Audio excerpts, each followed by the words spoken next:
What's up guys, Anonymous United page po. So bago natin simulan nating video tutorial for this day, wag niyo po talagang kalimutan na mag-subscribe.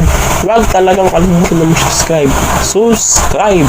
At wag talaga ninyo kalimutan na mag-hit ng notification bell. Huwag niyo po kalimutan yun na mag-subscribe at i-hit ang notification bell.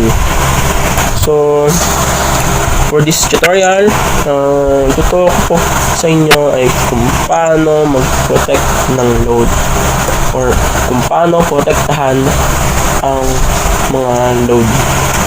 Kasi usong-usong ngayon yung mananakawan ng load.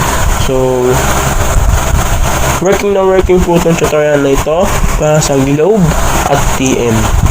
Comment nyo na lang po sa ilalim o sa baba kung working din po ba siya sa smart, sun at sa context. Kung working, inform nyo na lang po. So, punta muna tayo sa message.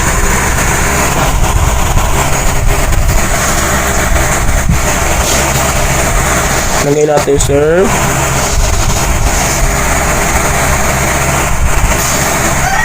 alert space on. Big letter po sa lahat, no? Serve alert space on. At isasend natin siya sa 8080. Hit lang natin yung confirmation.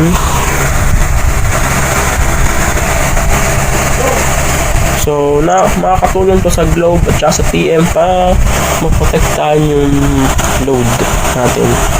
Halimbawa,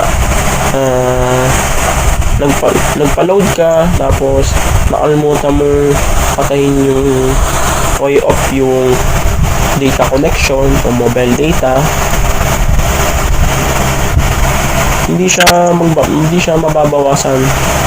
Halimbawa 50 pesos, hindi siya magiging 49 o 48 o 47 pesos. So ayan na. So your serve alert has been activated. So sabihin po nun guys, naka-on na yung ating serve alert. Mapoprotektahan na yung ating load. So hindi na mananakawan o ma-hack yung number natin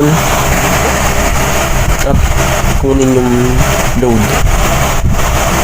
So, for example guys, no, nagpa-load ka ng 50 pesos at nakalimutan mo i-off yung data connection o mobile data, hindi siya mababawasan.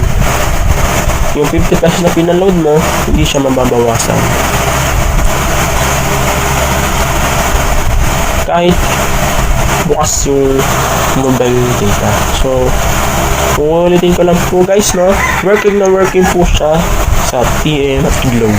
So, ulitin ko din po guys, no, i-comment nyo po sa baba o sa ilalim kung working din po ba siya sa smart, context at sa sun. No, so ito lang po yung video tutorial para sa araw na ito, no? So Anonymous United page po. So wag niyo po kalimutan na mag-subscribe at i-hit ang notification bell para sa updates ng mga video ko. So Anonymous United page po.